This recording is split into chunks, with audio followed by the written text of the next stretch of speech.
Selamat pagi teman-teman semuanya. Kali ini keluarga LSLS sedang berada di daerah Salatiga, Jawa Tengah. Kita keluar dari jalur yang biasanya di Anturium. Di sini lebih ke anggrek. Kita akan ketemu dengan salah satu breeder senior dari Indonesia.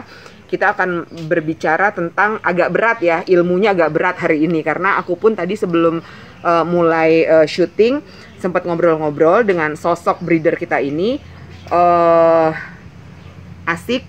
Aku pikir belajar bertani, belajar pengetahuan biologi itu sesuatu yang menyebalkan, membosankan, tapi ternyata sangat menarik. Nah, bisa dilihat dari anggrek cantik ini ya. Nah, hari ini kita akan membahas anggrek dan tanaman hias. Kita akan membahas kultur, perbanyakan, perawatan, dan jenis-jenis anggrek yang ada di Indonesia. Yuk kita langsung temuin sang breeder kita untuk anggrek ini. Selamat pagi Pak Lila. Pak Lila, aku Ina. Nah teman-teman, ini adalah Pak Lila. Pak Lila ini adalah sosok senior, breeder senior kita dari Salatiga. Dan kebetulan Pak Lila memang khusus di anggrek ya Pak? Khusus di anggrek. Kalau boleh tahu Pak, anggrek Bapak ini jenisnya banyak banget ya? Banyak banget. Ini semuanya spesies kah?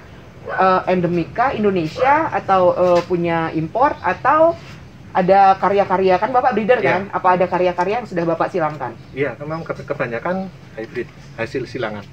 Ya, saya silangkan beberapa masuk intra atau interspesies, termasuk intra atau intergenerik. Nah, yang saya suka itu intergenerik antar jenis. Antar jenis. Untuk menghasilkan sesuatu yang istimewa. Itu. Jadi kalau misalnya anggrek bulan dengan anggrek bulan kelompok ini biasa. Nah, kita buat yang nyimpang. Dikawin apa untuk menghasilkan yang nyeleneh. Ada contohnya nggak Pak yang karya Bapak yang sedang berbunga? Ini salah satunya. Jadi imut-imut. Ya, ini sudah, tapi ini belum terdaftar, belum register. Yang ini sudah. Ini sudah register. Kalau dunia anggrek ini, tanaman hias anggrek ini Pak, ini bisa didaftarkan Pak? Iya, bisa. Didaftarkannya di lokal atau internasional? Internasional. Internasional. Di Inggris, ya, di Inggris RHS. Itu kita anunya di sana pendaftarannya. Jadi harus jelas ya, untuk mendaftarkan harus jelas ya, kita silsilah dia siapa, orang tua apa itu harus jelas. Kemudian data-datanya, kemudian ukurannya ya, natural spreadnya dia berapa, itu didata semua. Detail banget berarti ya Pak ya? Iya, nggak bisa asal-asalan. Nah, kalau untuk kita bahas masalah pendaftaran ini Pak, ini aku baru nemu nih, ada hybrid yang bisa didaftarkan langsung ke internasional. Khusus anggrek aja atau bisa semua tanaman hias Pak didaftarkan? Tanaman hias saya belum tahu pasti ya, kalau anggrek saya tahu pasti. Gitu. Jadi kalau tanaman si anggrek ini memang dia lebih secara silsilah, kan dia kalau misalnya kita daftarkan itu silsilahnya harus jelas kan Pak? Iya, harus. Berarti dia benar-benar kedetek ya Pak ya? Iya, kalau ketahuan nanti kita ketahuan salah ya ditolak. Kan di sana botanisnya banyak. Oh. Nah, Pak, kalau misalnya kayak gitu, ini kan Bapak silangkan di Indonesia, di Salatiga, Jawa Tengah. Nah, sementara untuk registrasinya itu di pusatnya di Inggris. Tanamannya dibawa ke sana? Enggak, cukup difoto, terus data lengkap. Ya, salah satunya ya, polinasinya kapan dikawinkan.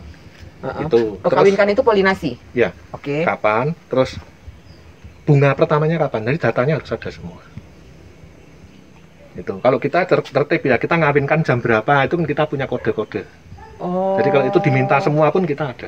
Jadi Bapak kalau untuk menyilangkan itu Bapak punya catatan khusus? Ya, harus. Tanggal berapa disilangkan? Harus. Jam berapa?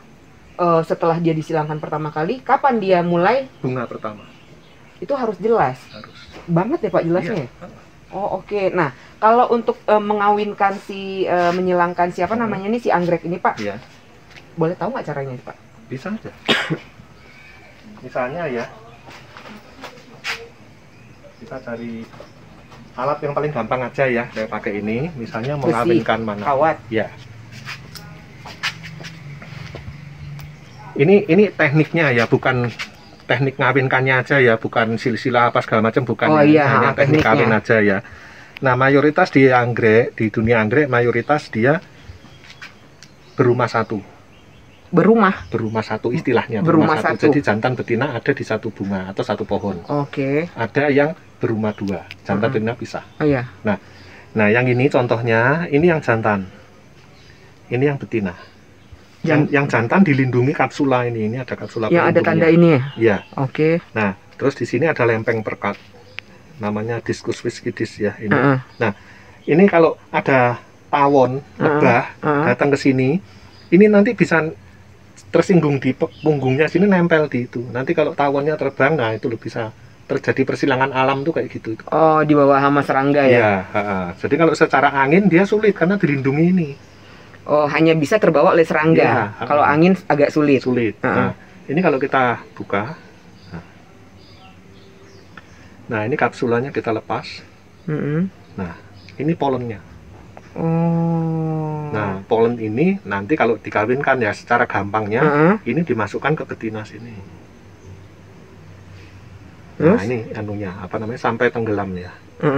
Nah, ininya nggak usah dibersih-bersihin gitu. Iya harus, ini kan cuma percobaan aja. Oh iya, maksudnya siapa tahu teman-teman ada yang pengen belajar, jadi ini dibersihin dulu. Satu alat hanya untuk satu kali kawin, nggak boleh campur-campur gitu. Terus nanti tindakan selanjutnya masing-masing breeder punya teknik.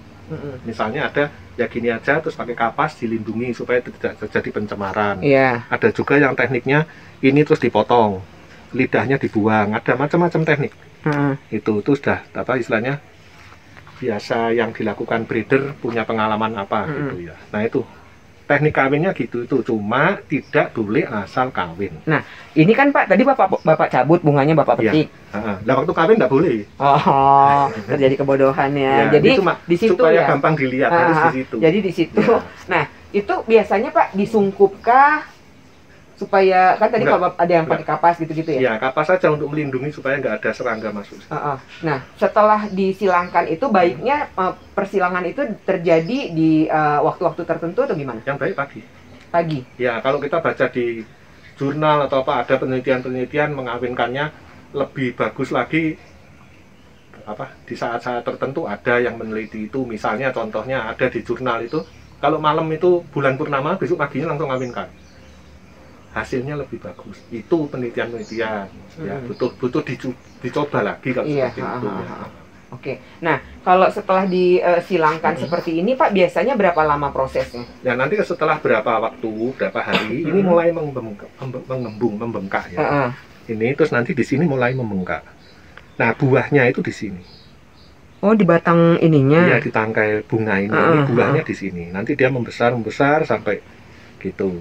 Terus? Nah, nanti tergantung jenis anggreknya, ada yang mahkota bunganya kering, ada yang mahkota bunganya nggak kering tapi makin kaku. Masing-masing beda ya. Ada yang gitu. Nanti kemasakannya masing-masing juga berbeda. Nah, ada yang cepat, ada yang lambat. Dia jadinya di sini apa bentuknya Pak? Biji. Buah. Nah, buahnya itu ada bijinya. Nanti kita ambil. Iya. Disemai. Sama seperti tanaman di lab. Oh, di lab. Ya, in vitro. Masuk dalam botol in vitro ya, teknik in vitro pakai itu. Itu kalau kayak gitu kultur nggak sih namanya, bukan? Ya kultur in vitro. Bukan kultur jaringan, bukan. Oh, bedanya apa Pak? Ya, kultur jaringan tissue culture itu sel. Kalau kultur in vitro ya kita menanam dalam medium. Setelah kita ituin si biji-bijinya itu kita. Jadi kalau kita botol itu kalau hibrida ya bukan kultur jaringan, bukan. Oh, gitu. Jadi selalu harus untuk si anggrek ya, selalu harus kita masukkan ke botol. Yang untuk hibrid umum terpaksa gitu. Karena kalau yang masih spesies bisa kita buat media buatan di luar gitu, masih bisa. Dengan moss, sphagnum atau apa gitu. Meskipun pertumbuhannya sedikit tapi bisa. Pengaruh ya Pak? Iya, karena beda ya sedaannya. Oh gitu. Nah, jadi kalau yang silangan Bapak ini biasanya Pak, indukannya itu Bapak silangkan apakah dari produk lokal atau bisa produk lokal, bisa kalau kita tidak punya indukan yang akan kita pakai ya terpaksa beli ya.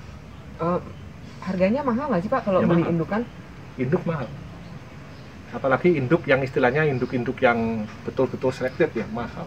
Bapak biasanya beli indukan itu di Indonesia atau di luar? Kalau ada teman yang punya ya kita berbagi ya, gitu. Kalau enggak ya luar. Kalau boleh tahu, dapetin si indukan yang harganya fantastis itu Pak, Tadi soalnya kita udah ngobrol ya, harganya fantastis banget buat indukannya itu. Nah, pernah nggak Bapak mengalami pengen beli satu indukan yang cakep banget cakepnya, karakternya kuat? Pernah nggak sih Bapak mengalami, aduh kayaknya berat nih kalau buat beli indukan ini? Pernah nggak Bapak alamin itu? Oh, sering. Sering? Ya, sering. Akhirnya Bapak mengakali dengan cara apa? Ya, kalau orangnya bisa dinego misalnya, Ya. tolong dibuatin misalnya gini ya, misalnya anggrek bulan misalnya, tolong dibuatin keikinya ini. Apa itu namanya? Keiki? Keiki, ya, tolong dibuatin keikinya, atau kalau yang simpodial ya tolong dibuatin anakannya nanti di split.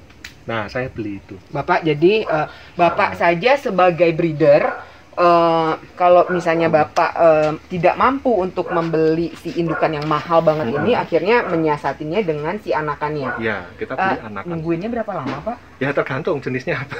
Yang paling cepat berapa lama? Yang paling Setengah lama tahun. berapa lama? Setengah Yang paling tahun. cepat setengah tahun. Ya. Yang paling lama? Wah ya, setahun lebih yang pasti ya. Oke. Nah. Jadi memang untuk mendapatkan indukan yang cakep itu memang susah ya Pak dan ya? belum tentu mereka mau jual itu loh. Karena karakter ya Pak. Ya. Nah, kalau kita ngomong masalah anggrek Pak, Indonesia tuh punya nggak sih Pak karakter-karakter? Punya kan kita kan? Jatuhnya tuh namanya spesies atau apa? Endemik? Oh, kalau yang apa namanya, yang tingkat paling dasarnya yaitu spesiesnya. Spesies. Spesies kan banyak, yang spesial-spesial itu untuk bahan indukan. Nanti dikawin-kawinkan, berapa line breedingnya, keluar yang istimewa-istimewa.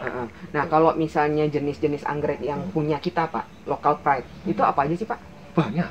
Opo Pak, aku kan nggak paham, pengen Ya, tahu. banyak. Ya, Sebutin aja berapa misalnya biji anggrek itu. bulan. Ya, misalnya anggrek bulan. Amabilis ada, Ambonensis. Itu Ambonensis itu Violacea. berarti endemik ya? Dulu dibilang endemik, sekarang enggak. Karena ditemukan juga di luar lokasi itu. Jadi kalau sudah ketemu di luar lokasi itu dikatakan bukan. Sudah bukan endemik. Ya. Pak Lila, kalau karakter indukan itu tanaman yang gede gitu, itu udah pasti indukan. Bukan. Jadi indukan itu harus diketahui dari awal, dari seleksi awalnya. Misalnya hybrid, misalnya A dikawinkan B, A ini spesies, B spesies. Nah, ini dikawinkan terus diseleksi, dilakukan gitu sampai juga dilakukan tes cross istilahnya ya, untuk menyatakan dia tuh betul-betul indukan yang bagus. Butuh waktu. Ya. Nah, ini yang jadi masalah di sini gitu, waktunya ini panjang, jadi kan nggak gampang gitu. Yeah. Nanti kalau sudah, baru kita dapatkan satu indukan yang bagus. Indukan bukan berarti tanamannya gede, bunganya bagus, belum tentu. Jadi yang kita tahu, yang kita harus tahu genetik dia itu gimana. Untuk diturunkan itu akan menghasilkan individu-individu yang bagus. Oke.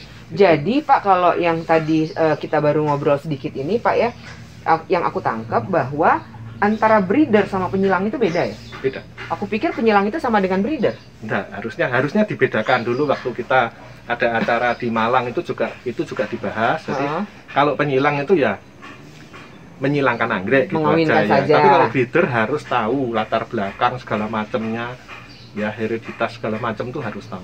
Oh, gitu. Jadi kalau breeder ini dia lebih punya basic atau background tentang pendidikan, genetika, dan lain-lain sebagainya lah, keilmuan ya Pak ya.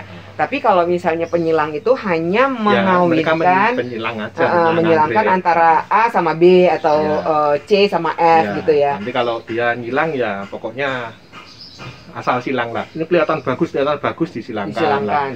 Kalau breeder bisa aja. Ini bagus, ini belum tentu boleh dikawinkan gitu loh. Oh, bisa ketahuan Pak? Ya kalau dilacak dari itunya, gennya itu, datanya dia.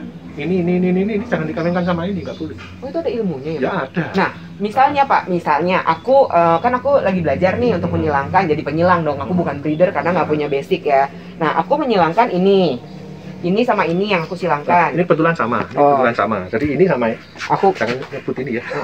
Mana nih? Misalnya. Ini sama ini. Nah, aku silangkan ini sama ini Pak. Iya. Iya kan? Nah. Ternyata kalau secara, kan aku penyilang nih misalnya, kan aku nggak tahu ternyata dia punya gen lemah, ini punya gen lemah. Kalau breeder dia tahu ini punya gen lemah, ini punya gen lemah, boleh nggak dikawinkan? Ada gen lemah ketemu sama gen lemah, boleh nggak dikawinkan? Untuk tujuan apa dulu? Boleh aja. Untuk menghasilkan tanaman-tanaman buat dijual. Oh, kalau untuk dijual jangan dulu. Kenapa? Ini kan harus untuk penelitian dulu. Ini nanti punya kelemahan kok. Oh, emangnya kenapa Pak kalau punya kelemahan aku jual? Ya berarti kan barang itu barang nggak bagus. Ya kalau karakternya Jadi orang misalnya suka, gini, ya itulah pasar. Pasar pokoknya suka ya, senang ya udah. Tapi kalau itu kan nggak boleh harusnya. Jadi misalnya gini, saya punya tanaman ini A, ini B, ya toh? Ini sebagai ibu, ini sebagai bapak, ya. Terus ternyata salah satu ini mempunyai kelemahan, dia peka terhadap busuk basah misalnya, Erwinia, dia peka. Setelah dikawinkan ternyata betul sifat itu nurun, peka busuk basah. Nah sekarang sebagai penyilang, ya dia harus butuh tindakan lagi supaya menghasilkan individu yang lebih baik. Apa tindakan dia? Itu bukan diobati, bukan ya, dari proses persilangan lagi. Karena harus karena kalau lagi, kalau gitu. ini kan, kalau yang ngomong ini kan Bapak sebagai breeder, kalau aku kan penyilang Pak. Yang penting aku sudah berhasil menyilangkan satu tanaman dengan tanaman lainnya. Tapi sayang nanti produknya ternyata peka penyakit. Nah, apakah kalau misalnya satu tanaman yang aku hasilkan, ini misalnya teman-teman ya, ini kita bahas sesuatu yang kita harus tahu. Kalau aku menyilangkan, sudah mengalami kegagalan nih hasilnya Pak, mereka membawa sifat jelek dari kedua orang tuanya, apakah akan mengganggu tanaman yang lain? Mungkin nggak sih mereka bisa bawa hama? Ya bisa aja. Bisa? Ya bisa, pasti. Ya, misalnya kita menanam di satu lokasi yang lokasi itu tidak banyak penyakit itu, tapi kita menanam di situ tanaman yang peka penyakit itu. Suatu saat ada terjadi penularan, berarti di lokasi itu kan jadi sumber dia. Nggak boleh. Jadi benar-benar harus hati-hati untuk. Iya, harusnya gitu.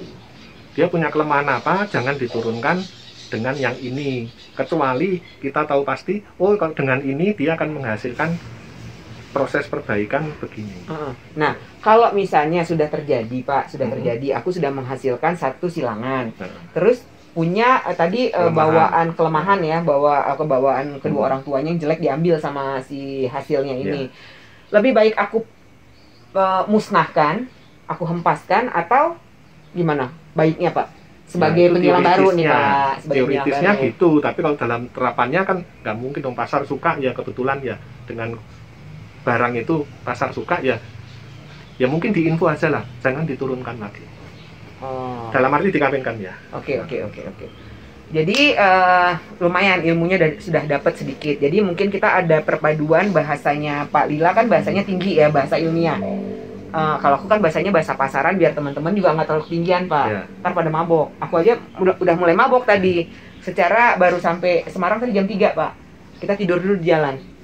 Jadi tapi gitu ketemu Pak Lila, enak lagi nih otak kayaknya. Ternyata banyak banget ilmu yang aku dapat dari Pak Lila tentang tanaman hias. Dan ternyata tanaman hias ini kan kita lagi ngobrolin anggrek Pak, tapi secara umum sebenarnya sama aja kan? Ya, sama aja kan, secara breeder.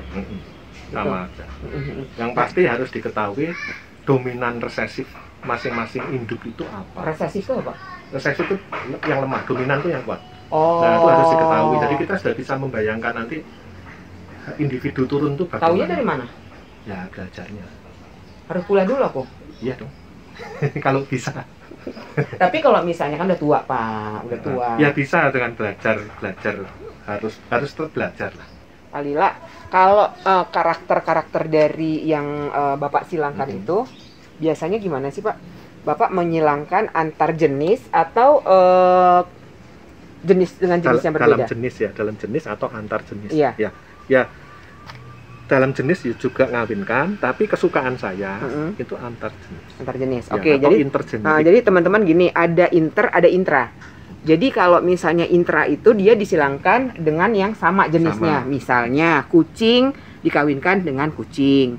Nah, kalau inter itu beda jenis. Misalnya kucing dikawinkan sama kelinci, gitu kan Pak? Ya, gambarannya seperti itu. Bahasa akunya seperti itu ya Pak, ya biar teman-teman lebih jelas. Nah, jadi Bapak lebih suka menyilangkan yang beda jenis. Bisa dilihat nggak hasilnya Pak, yang beda jenis? Ya, contoh-contohnya ini apa namanya? Salah satunya ya, ini saya mengawinkan ini Oncidium. Sekarang jadi nama Oncidesa ya. Nah, yang ini Brasia. Nah, ini saya kawinkan, ini kan jenis masih dalam satu rumpun, tapi yang ini Brasia, yang ini Oncidesa. Nah, nanti hasil kawinnya keluar, variannya macam-macam, bisa ke arah sini, bisa ke arah sini, bisa keluar varian bentuk atau warna yang di luar ini. Jadi kan aneh-aneh, makin aneh ya. Jadi Pak, aku ulangin dengan bahasa pasar ya. Iya, Nah, ini Bapak silangkan antara si apa desa tadi namanya ini? Onsi desa. Onsi desa sama si ini. Ya, berasi Nah, ya. Bapak kawinkan dengan dua jenis ini, terus menghasilkan varian itu bisa dibilang anak ya, anakan-anakan ya. Saudara, kalau varian itu saudara. Iya, jadi saudaranya kayak gini nih. Ini kan hasilnya kan? Nah, ini hasilnya ini dapat nama jenis baru. Dari dua. perkawinan Ya, ini. kalau ini masih bernama Onsidium, ya. Brasia itu jadinya Brasidium. Brasidium. Nah, ini Brasidium. Nah, ini sudah saya register namanya. Apa ini? Gloss Prosperity kalau nggak salah ini namanya. Nah, jadi, ini kan keluar banyak macamnya. Diseleksi cari yang terbagus. Nah, salah satunya saya dapat 2 ini. Ini aja beda, Pak? Iya, beda. Ini lidahnya kan jadinya gini, melebar gini. Ya, terus warnanya ini lebih kuning orange ya. Iya. Ini lebih pucat warnanya. Nah, Pak, ini kan dia berarti variannya dari hasil ini menghasilkan 2 varian ini. Gampangnya ini. Lah, ini varian ini mereka ini adik kakak. Saudara, mereka adik kakak. Nah, namanya tapi sama? Sama, nggak boleh punya. Ini namanya Gloss apa tadi? Prosperity ya. Nah, ini Gloss Prosperity varietas A misalnya. Ini varietas B. Oh, oke. Jadi misalnya ini namanya spesiesnya harus sama. Misalnya ini nama gampangnya dari hasilnya 2 ini menghasilkan ini. Jadi yang ini varietas misalnya namanya si Wati, ini namanya si Budi gitu kan. Oke. Nah, terus hasilnya Pak dari gampang nggak sih ngawin ini hasilnya banyak? Sedikit. Karena kan dia inter kan? Iya. Silangan beda jenis. Intergenerik cenderung sedikit. Oh, kelemahan dari intergenetik itu lebih sedikit populasinya hasilnya. Sedikit. Makanya harganya juga pasti lebih mahal daripada yang intra. Iya. Oh gitu. Perbedaan jauh banget Pak. Jauh. Secara kuantiti. Iya, jauh sekali. Jauh. Iya. Saya sering mengawinkan itu cuma keluar tanaman di bawah 10 tanaman. Sedangkan kalau intraspesies dikawinkan ribuan tanaman. Oh, jauh banget. Ya, makanya beda harga antara intergenetik sama yang intra. Karena intra menghasilkan ribuan tanaman, sementara si inter menghasilkan cuma puluhan. Ya, nanti kalau hasil seleksinya, misalnya ini diseleksi bagus, pasar mau terima, ini diproduksi massal melalui kultur jaringan. Dengan cloning jadi banyak, mau jadi ratusan ribu tanaman, bisa. Bapak kalau misalnya cloning, kita ngomong cloning, kultur jaringan. Karena di pasar adalah, ini kan 2 tadi hasilnya nih, ada si var A sama var B, varietas ya, bukan variegata. Nah, jadi misalnya pasar lebih memilih yang ini. Nah, ini yang diproduksi massal. Ini Bapak akan produksi massal secara kultur jaringan. Kultur jaringan itu apa sih, Pak? Punya kelemahan nggak sih dia? Ya, kultur jaringan itu perbanyakan tanaman dengan teknologi yang baru untuk menghasilkan individu yang sama persis dengan tanaman aslinya. Berarti sama persis kayak gini? Iya, sama. Secara genetik sama. Sama, Pak? Identik. Nggak lari gitu? Nah, kecuali itu ada batasan-batasan ya, misalnya contohnya diproduksi terlalu banyak. Ya, 1 eksplan misalnya hanya dianjurkan membuat hanya 2000 tanaman sampai 5000 tanaman, ini dibuat over ya sampai 10.000 tanaman lah, itu ada risiko-risiko kerusakan atau mutan ya. Oh, jadi si kultur jaringan ini juga ternyata dari satu pohon, dari satu plants. Iya. Dari satu plant itu yang namanya explant itu? Iya, itu diambil, satu bagian diambil. Nah, itu untuk menghasilkan tanaman yang sama. Jadi tadi kalau misalnya terlalu banyak juga itu yang bisa bikin dia mengalami mutasi. Oh, bisa jelek ya Pak ya berarti ya? Ya, mungkin aja mutasi bagus mungkin ya. Oh, ada kemungkinan. Entah bagus apanya ya, tapi mayoritas jelek. Mayoritas jelek. Tapi kalau dari anggrek ini memang untuk perbanyakannya memang harus pakai kultur jaringan Pak, untuk banyak massal, ya, untuk massal. Iya. Jadi kalau kita bicara untuk massal memang harus menggunakan Pak. Karena kalau kita sistem tani diperbanyak. konvensional, lama. display atau apa ya bisa, tapi lama. Oh, Untuk oke. mendapatkan jumlah banyak itu lama. Karena kita bicara untuk permintaan massal. Ya. Misalnya kan banyak banget nih terjadi nih apa namanya ekspor Ya. kan lagi menggila kan Pak. Jadi biasanya orang luar itu mereka mintanya kualitas, kuantitas, apa namanya? Kontinuitas, ya kan. Jadi kalau misalnya memang tidak didorong atau dibantu dengan perbanyakan massal dengan kultur jaringan, repot ya Pak. Kapan Jadi dapat duitnya ya Pak? Lama. Jadi kultur jaringan itu teknologi untuk memperbanyak tanaman untuk menghasilkan tanaman yang sama, identik dengan tanaman awal. Oh itu Ya. maksudnya si Itu. kultur Tapi jaringan. kultur jaringan bisa juga menghasilkan tanaman yang tidak sama. Oh. Hati-hati. Maksudnya gimana tuh Pak? Aku nggak paham. Kalau gampangnya ya, kalau saya ambil jaringan di sini, gampangnya saya produksi kultur jaringan, hasilnya sama, identik. Tapi bisa juga saya menghasilkan tanaman yang tidak Beda. sama. Contohnya, tadi kita bicara alat kelamin ya, Iya. ya tadi ya. Misalnya ini saya buka, saya ambil ininya, ini anternya, ya, polen atau anter ya. Nah, kalau ini saya produksi lewat sini, ini akan menghasilkan tanaman haploid. Apa itu? Ini tanaman diploid, ini akan menghasilkan tanaman haploid. Berarti tanamannya nggak sama lagi dengan tanaman aslinya. Itu Oh, kalau diambil dari polen justru dia. haploid, Oh. itu tanaman haploid, bukan diploid. Nah, itu contohnya. Jadi kultur jaringan untuk menghasilkan tanaman yang sama, tapi bisa juga untuk menghasilkan tanaman yang tidak sama. Tapi ini agak bingung aku nih. Berarti kalau misalnya orang kan ini kita Ya. ngomong permintaan pasar aja. Ya. Kalau Ya, permintaan pasarnya perbanyakan yang seperti tadi itu menghasilkan tanaman haploid itu biasanya dikerjakan untuk produksi breeding massal untuk tanaman-tanaman yang open Tapi pollination. Pak, kalau misalnya kita ambil dari polennya tadi larinya jauh banget. Bisa untuk tanaman haploid itu. Aku pikir masih ada kena-kena lah gitu. Ya, jadi gampangnya ini jantan betina. Heeh. Yang tak ambil jantannya aja, tak perbanyak itu jadi tanaman jantan itu. Oh. Nah, itu. Oke. Ya, itu banyak dikerjakan untuk dunia produksi benih. Nah, kalau dari hasil karya Bapak ini Pak, kira-kira sudah berapa plants jenis ID anggrek yang sudah Bapak hasilkan? Yang Karya Bapak didaftar sendiri? ya, yang didaftar itu kalau yang saya silangkan yang Banyak. ribuan ya. Tapi kalau yang didaftar kan hanya tertentu aja, yang dipilih-pilih aja. Yang bagus-bagus ya? Ya, yang bagus-bagus, yang punya potensi atau apa baru didaftar. Nggak asal daftar saya. Oh, karena mendaftarkan juga tadi itu ya Pak, Ya, secara- detail mereka ya, Iya, dan teliti. kan untuk apa didaftar kalau nggak ada lanjutannya gitu loh. Oh, Saya oke. mendaftar tujuannya untuk lanjutannya apa? Gitu. Nah, Pak, kalau hasil dari silangan Bapak ini sering banget dipertanyakan, Pak. Silangan Bapak pasti ada karakter yang bagus banget. Ada yang di bawah dari bagus. Nah, biasanya yang bagus banget ini Bapak simpen. Ya pasti. Buat apa?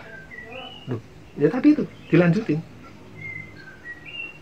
Untuk dilanjutkan. Oh, Bapak bisa Dikawinkan kultur. lagi. Bisa dikultur Ya, juga kan? dikawinkan Nah, lagi. oh gitu. Jadi misalnya ya contohnya ya ini dulu namanya pakai nama Scomburgia, sekarang jadinya Myrme Cattleya. Ya, ini saya kawinkan dengan Cattleya ya. Guaritonia. Nah, Guaritonia bunganya kecil, pendek, tanamannya kecil. Ini tanamannya segini, tangkainya bisa panjang. Ini. Ya. Nah, ini ada yang rangkaiannya ini sampai sekian, cakep. Ya. Nah, itu sekarang ternyata terus keluarnya bisa menghasilkan tanaman dengan begini. Ini dia hasilnya. Ya, ini salah satu hasilnya. Ini sudah register semua. Ini pakai nama apa namanya depan? Wilmotiara Melodi Nusantara namanya. Nah, ini keluar tanaman yang ringkas ya. Ringkas, pendek. Lah ini lebih mudah diterima pasar, apalagi kalau mau dibuat sebagai pot plant untuk jadi hiasan meja. Ini untuk hiasan meja nggak cakep, terlalu tinggi. Terlalu panjang. Nah, Ya? ini kan jadi pendek. Oke. Kalau ini tadi berarti silangan inter atau inter? Inter. Ini inter. Inter. Karena beda Berarti jenis. ini susah dong, Pak. Dikit maksudnya dikit. Dikit. Nah, jadi kalau biasanya Bapak kan di sini juga dijual, Pak. Iya. Koleksi dari karya-karya Bapak ini jual. Biasanya Bapak itu ke hanya Indonesia? Ya ada orang asing yang ngambil. Oh, ada juga. Ada juga. Terutama breeder-breeder kan mencari. Nah, jadi Kalau teman-teman, ada yang silangan-silangan yang aneh-aneh mereka kan butuh. Nah, mereka Ya, jadi teman-teman kalau misalnya nanti kan kita memang susah ya mendapatkan sesuatu yang sudah terregister. Iya. Nah, jadi kalau teman-teman ada yang mau mengadopsi dan mengkoleksi tanaman-tanaman karya dari Pak Lila, bisa langsung di WhatsApp. Nanti nomor WhatsAppnya biasa ada di kolom deskripsi. Boleh nanti langsung di WhatsApp aja untuk yang mau adopsi. Nah, ini ya contohnya ya, varian-varian yang keluar ya. Ini warnanya gini, ini warna gini. Ini masih tangkai yang pendek. Nanti ada yang varian tangkainya panjang. Oh, ada Tapi lagi. ini pas nggak ada bunga. Oh, Jadi Pak, varian itu keluar itu bervariasi. aku kan orang awam, Pak. Nah, Aku ngelihatnya anggrek ini cantik banget kalau berbunga ya. iya, Kalau nggak berbunga biasa aja, Pak. iya Iya daunnya. nggak sih? Karena anggrek itu kan dibagi dua. Heeh. Anggrek daun, anggrek bunga. Anggrek bunga yang dilihat kecantikannya bunganya. Bunganya. Anggrek daun yang dilihat kecantikannya daunnya. Oh, ada juga yang cantik daunnya. Oh, Tapi ada. jarang dikerjakan orang. Salah satunya jenisnya Makodes, Goodyeara itu Heeh. mirip-mirip begonia. Oh. Tapi itu anggrek. Heeh. Itu anggrek Nah, daun. Pak, ini kan kecantikan dari anggrek bunga, letaknya ada di bunga. Berapa lama sih bunga ini bertahan, Pak? Tergantung jenis, tergantung ID. Tergantung jenis, tergantung Ya, ID. Nah, ya. yang aku tahu juga nih, biasanya kalau dia sudah rontok, sudah hilang bunganya, untuk tumbuh lagi berbunga susah ya? Lama maksudnya? Bukan susah. Tergantung. Tergantung Kalau- ID lagi. Iya. Jadi kalau misalnya masih spesies biasanya berbunganya sesuai musim. Spesies ini berbunganya musim hujan ya. Tiap musim hujan, musim kemarau dia nggak mau bunga. Oh. Nanti ada yang menghasilkan tanaman yang spesies yang bunganya di musim kemarau. Heeh. Kita sebagai breeder berusaha menghasilkan tanaman yang bisa berbunga sepanjang tahun. Yang ngawinkan dua tipe itu. Oke. Nanti supaya dia hasilnya keluar yang bisa berbunga di musim kemarau, di musim hujan. Iya. Gitu. Nanti terus lanjut persilangannya kan panjang Oh, ya. iya. Tercipta tanaman-tanaman yang nggak lihat musim lagi. Iya benar. Bunga terus. Tuh, enaknya kalau breeder tuh begitu karena mereka tahu genetiknya, tahu kelemahan-kelemahannya. Itu berarti penelitiannya pada saat sekolah juga ya, Pak? Iya. Jadi Bapak tahu ya. Dan tadi sebelum Dan juga ngikuti jurnal ya. Nah, itu dia teman-teman. Jadi tadi aku sempat kepo sih sama Pak Lila. Bapak Lila tahu jurnal-jurnal itu dari mana sih tentang keberadaan ini itu. Karena salah satu yang kita bahas tadi adalah perbanyakan secara jenis, Pak. Misalnya gini. Indonesia punya jenis lebih sedikit. ID lebih dikit. ID-nya cuma 5. Misalnya. Tapi satu ID itu bisa 1 juta. Satu ID 1 juta. Atau banyak variasi, banyak ID tapi lebih sedikit. Kalau dari sisi breeder itu lebih bagus mana, Pak? Karena kan dari breeder ini turun nih nanti nih. Ya, ini Pak, sebentar. Sebelum Bapak jawab itu, kita ngomong ini dulu. Tingkatnya itu breeder. Breeder ini kan dia memang seseorang yang menyilangkan dengan background keilmuan. Di bawahnya si breeder ini apa? Produsen itu artinya? Dia yang memperbanyak. Oh, berarti Bapak tidak memperbanyak? Ya, kalau saya gabung. Tapi kalau sebenarnya ya gitu itu urutannya. Ya bisa aja breeder merangkap jadi produsen. Kalau gini, breeder sudah pasti produsen. Sudah pasti dong. Belum tentu. Loh, belum tentu. Bapak kan punya. Saya punya kenalan yang contohnya ya, saya punya kenalan dulu ya. Richard Burton dari Amerika. Dia ahli puring. Dia ngawinkan puring. Setelah berhasil, hasilnya diserahkan ke perusahaan produsen. Oh. Dia nggak merbanyak. Dia nggak punya kebun. Oke. Ya, merbanyak nanti dia dapat royalti. Royalti. Iya. Nah, jadi jatuhnya tadi breeder, produsen, kemudian turun lagi penangkar. Penangkar itu apa lagi? Penangkar itu yang membesarkan. Oh. Dia ngambil bibitnya dari produsen. Jadi misalnya ini Bapak breeder, aku produsen, aku ambil. Ya. Ya, aku ambil, aku kasih Bapak royalti. Misalnya gitu nih, Bapak hanya jual itunya. Oke. Nah, royalti itu ke pembuat, ke breeder. Iya, ke Bapak. Kan Bapak breeder, aku produsen. Oh, iya. Iya, aku kasih royalti dong ke Bapak kan. Aku kasih royalti, ini aku ambil. Nah, setelah aku ambil, aku kasih lagi ke penangkar. Tolong deh diiniin di. Nah, penangkar yang membesarkan. Ini yang produksi aja. Produksi bibitnya produsen. Produksi bibitnya. Oh, oke. Habis breeder, produsen, penangkar terus ya turun ke pedagang. Udah, terakhir pedagang. Konsumen. Konsumen. Oke. Jadi seperti itu ininya Pak ya. Jadi si breeder ini memang untuk di dalam pertanian ini dia di atas karena memang Ya. dialah yang mengetahui genetika segala Ya, macam jadi segala kalau macam. mengawinkan itu tanaman-tanaman hasil hybrid itu kalau ini misalnya ini tanaman hasil kultur jaringan.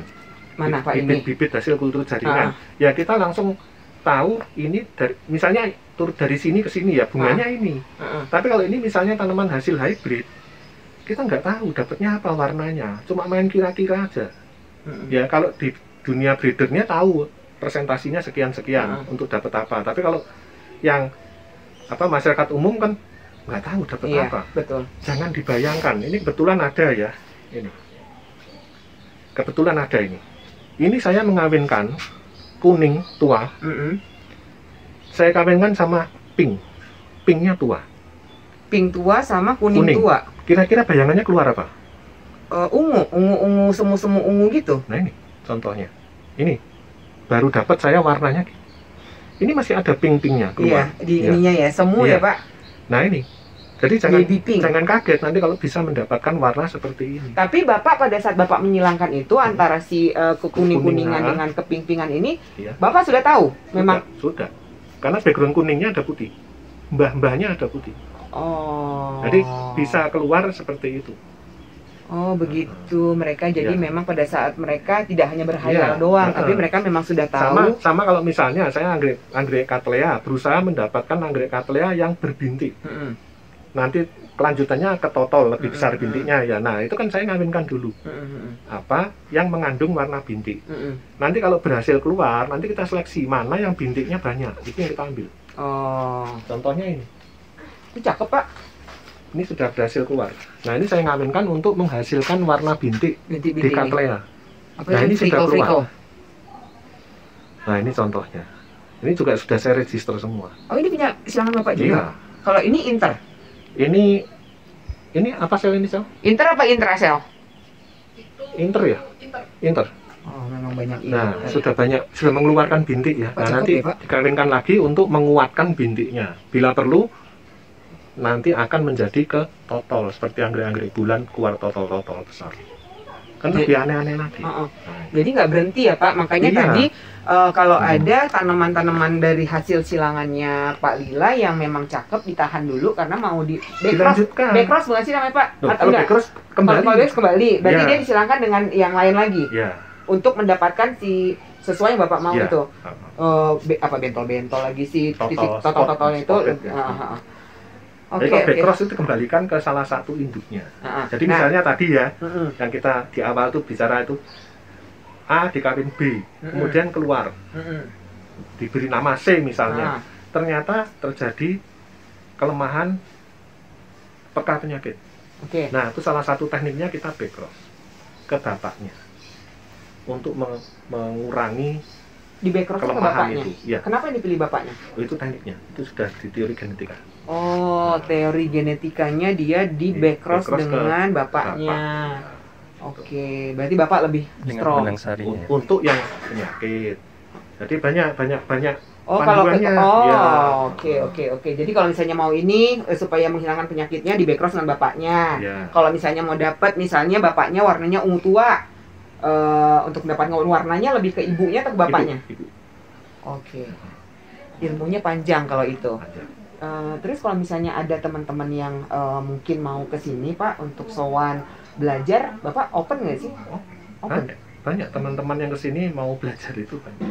Oke, baik banget loh Pak Lila. Jadi teman-teman anggrek ini memang sesuatu yang kayaknya dari zaman aku kecil deh, Pak. Apanya? Anggrek ini udah nenekku udah anggrek-anggrek kan? Udah lama. Jadi memang kayak nggak dimakan zaman gitu loh Pak. Ada memang, terus kan? Iya, memang kita harus meningkatkan terus ya kualitas hasil produksi kita. Salah satunya dengan perkawinan. Dengan perkawinan itu nggak boleh asal kawin. Itu supaya menghasilkan tanaman-tanaman yang berkualitas. Nah, yang tadi itu Pak, yang tadi aku bahas tadi, misalnya lebih baik banyak ID tapi kuantitas sedikit untuk breeder ya, atau ID sedikit kuantitasnya banyak. Misalnya kayak tadi ada 5 ID, ada 5 jenis, tapi per 5 jenis ini ada 1 juta plant, 1 juta plant, 1 juta plant. Tapi ID cuma itu doang. yang bagus, secara ini nggak itu loh Pak, nggak ada pilihan gitu loh. Ya, yang bagus variannya banyak. Makanya Inter, bener nggak Pak? Iya. Nah, makanya di Inter, pinter kan saya. Pinter nggak Pak? Udah mulai pinter ya? Supaya konsumen itu punya banyak pilihan. Yes. Gitu. Karena gini juga sih Pak, ini kalau dalam sisi dagang atau bisnis ya, kan saya kan dagang ya Pak ya, kelihatan ya Pak muka saya ya, muka pedagang. Jadi kalau misalnya orang yang, misalnya saya jualan, yang saya jual ini mulu atau 5 jenis yang saya jual, ya pasti orang udah punya juga kan Pak? Iya, bosan nanti. Lebih baik kita bikin ID banyak tapi barangnya langka, benar nggak Pak? Harganya kan cuannya semakin besar. Benar kan Pak? Kalau diproduksi banyak, jumlahnya banyak, ya otomatis harganya turun. Ya, nah jadi aku ini lebih bicaranya kepada teman-teman yang mau belajar untuk menjadi penyilang. Karena susah, kalau aku mau jadi breeder susah. Karena aku harus sekolah lagi. Benar nggak Pak? Aku hanya bisa menjadi penyilang sekarang ini. Ya. Tidak bisa jadi breeder karena aku jadi breeder tapi aku harus sekolah. Karena aku harus belajar genetika dan sebagainya mengenai ilmu-ilmu pertanian ya Pak. Nah, jadi aku kalau misalnya teman-teman yang memang pengen jadi penyilang, mungkin ilmunya yang kita dapat kali ini jauh-jauh loh, aku datang ke Salatiga hanya untuk mendapatkan ilmu dari Pak Ila. Jadi, lebih baik memang kita memperbanyak ID, tapi kalau bisa kuantitasnya jangan terlalu dibros gitu ya Pak ya, karena secara orang pasti nyari lah hukum ekonomi ya Pak kalau udah kayak gitu ya. Dan aku sebagai newcomer, newborn, aku jadi tahu kalau nanti aku menyilangkan itu, ya kalau misalnya dia sakit, punya kelemahan antara si bapak sama si ibu menghasilkan anak punya kelemahan, artinya aku harus belum bisa untuk aku lempar dulu di pasaran. Harusnya idealis sih Pak sebenarnya, idealis ya. Kalau breeder ini lebih idealis sepertinya Pak ya, karena mereka sudah tahu ada kelemahan di titik itunya. Jadi lebih baik dimusnahkan, uang habis, ya Pak. Agak sedikit susah, agak sedikit sulit kalau itunya. Kalau untuk memperbaikinya berarti dia harus di backcross dengan bapaknya. Salah satunya dia harus di backcross dengan bapaknya. Tapi ya itu kalau orang awam Pak, orang awam supaya aku tahu kalau menyilangkan itu yang ada kelemahan itu dari mana? Bisa dua-duanya, bisa dari ibu, bisa dari bapak. Berarti kita udah lihat sehari-harinya dia. Oh, ini suka gampang busuk nih. Ya. Oh, jadi dihindari di situnya. Oh, masih bisa ternyata aku baru nangkep. Jadi kalau misalnya kita ngelihat kita mau ngawinin si A sama si B. Si A ini daunnya sering kuning. Misalnya gitu. Si B ini, aduh gue siram dikit udah lonyot. Jadi lebih baik dia tidak disilangkan karena membawa gen yang lemah kepada hasil dari kawinan itu tersebut. Cari yang lain yang tidak menurunkan kelemahan. Oke. Nah, Pak, kalau si anggrek, dia ada momen nggak? Kalau kita ngomong kayak anthurium atau si philodendron, untuk menyilangkan mereka kan harus nunggu momen Pak antara si serbuk sari benang sari keluar sama yang betina apa namanya Pak? Ya, Nanti aku diomelin Pak Benny. Ya. Apa namanya kalau yang betina itu? Stigma. Itu dikawinin ini kan harus nunggu momen si lendirnya keluar sama si serbuk. Enggak, itu kan kita biasanya waktu kemasakan. Waktu kemasakan untuk dikawinkan ya. Biasanya kalau di dunia anggrek, kalau saya ya biasanya itu dilakukan perkawinan untuk betina ya, untuk betina dilakukan perkawinan 30% waktu dia panjang. Ini kita ngitungnya di panjang mekar ya. 30% di awal, 30% di akhir. Di sini kita lakukan perkawinan. Jadi kalau dia kuncup gini, nah dia terus mulai memekar. Nah kita misalnya ini berapa? Ini ketahanannya 10 hari misalnya. Nah 30%-nya berapa? Berarti anggap gampangnya aja 3 hari. Tunggu dia mekar 3 hari, baru dikawinkan. Mendekati 3 hari layu, jangan dikawinkan. Kenapa? Resiko gagalnya tinggi. Oh, lebih ke resiko gagalnya. Bukan mengakibatkan tanaman jadi jelek. Enggak. Nah, lebih ke resiko gagal. Kalau yang jantannya biasanya 30 hari di awal sampai dia tanda-tanda rusak. Jadi meskipun layu, tapi kalau dilihat jantannya masih bisa, ya dipakai. Gitu. Beda sama betina. Iya. Ya, kalau betina ambil 30% sebelum layu. Kalau jantan bisa saja dia ini sudah layu, tapi kalau diperiksa sininya masih kuning bagus segar, bisa dipakai. Gitu. Tapi diawali dari 30% awal waktu mekar. Iya. Gitu. Oke teman-teman, jadi cukup sekian di part kali ini kita ketemu sama Pak Lila. Tapi jangan lupa kita akan ada part-part dengan Pak Lila selanjutnya. Kita akan membahas tentang perawatan, tentang metan dan sebagainya. Jadi kalau untuk yang sekarang tayang ini lebih kepada hasil-hasil karya dari Pak Lila yang bisa kalian adopsi langsung dengan cara di WhatsApp yang ada di kolom deskripsi. Ya Pak ya, nanti setelah kalian sudah adopsi, mungkin nanti kalau untuk curhat-curhat atau sharing-sharing perawatan segala macam, kalau belum paham di video, karena kan mungkin banyak pertanyaan-pertanyaan selanjutnya ya Pak ya, nanti bisa di WhatsApp ya Pak, untuk konsultasi lah jatuhnya gitu Pak. Karena jangan WhatsApp ke aku, karena aku tidak tahu mengenai anggrek, karena aku juga baru belajar dari Pak Lila, dan jauh, kita berjam-jam menempuh Bogor Salatiga. Aku ucapkan banyak terima kasih, aku ucapkan banyak terima kasih juga kepada Pak Beni, yang waktu itu sudah menyarankan aku untuk menemui Pak Lila, sebagai breeder dari tanaman hias anggrek. Oke teman-teman, assalamualaikum warahmatullahi wabarakatuh. Bye.